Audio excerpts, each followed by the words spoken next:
two major cyber attacks of late, one involving Marriott, which China was said to be behind, and the other involving Tribune newspapers carried out by an unnamed foreign entity.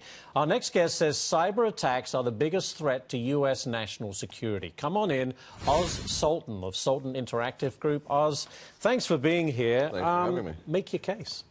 Well, think about it this way. We have the Marriott hack that went on for a couple of years, right? And so 500 million people exposed inside of that.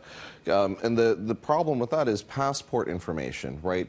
Photographic information, everything that you would need to clone someone's identity. Then secondarily, what we have is this Tribune breach. The Tribune breach, I think, is a bigger issue. About 2 weeks ago, there was a breach of a power system that really wasn't covered that much.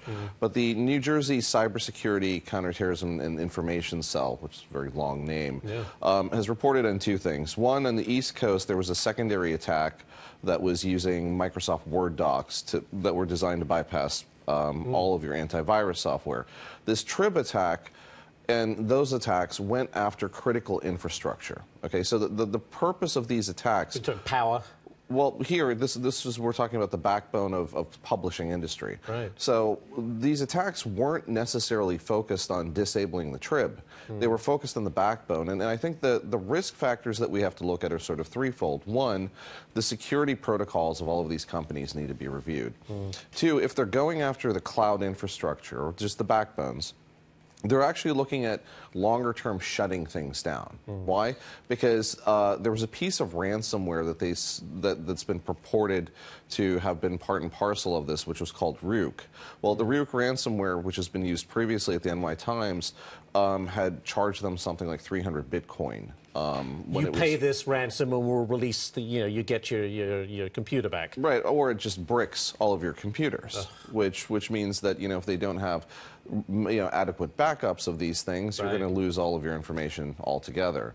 And so, I think the long-term challenge that we have to look at here is one of, how are we going to guard this critical infrastructure? Two, the Trib really opens the door to saying that, like, listen, all businesses are at risk. And three, in an era when we're worried about what Russia is doing and misinformation and disinformation online, this raises the larger scourge of what if counter attacks of this nature were coupled with misinformation. But Oz, the problem is we've been hearing this time and again for years. We've got to do a better job of guarding against this. And to your point, it was going on for 2 years at Marriott before anyone raised a flag. It appears we're almost powerless to stop this from happening.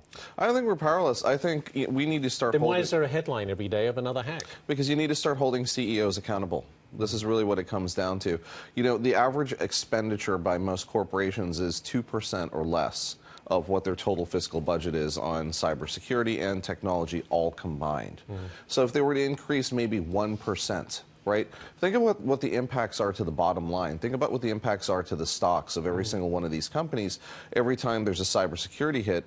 And also think about the fact that insurance policies are not going to cover these things anymore.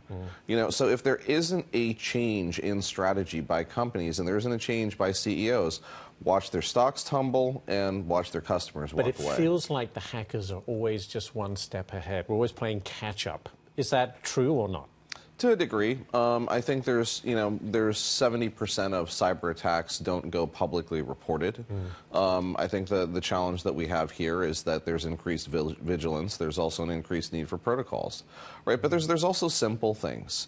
Just making sure that stupid things don't happen inside of the workplace. Like if you get a strange email that has something that's kind of flagged, don't open it. Don't open it.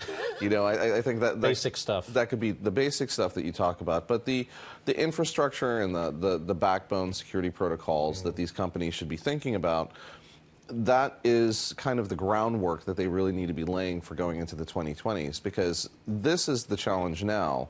The further challenge is going to be when they've actually ripped all of your internal corporate data and you find yourself without a company anymore. Sobering thought. Oz Sultan, thanks so much for being here. Appreciate it.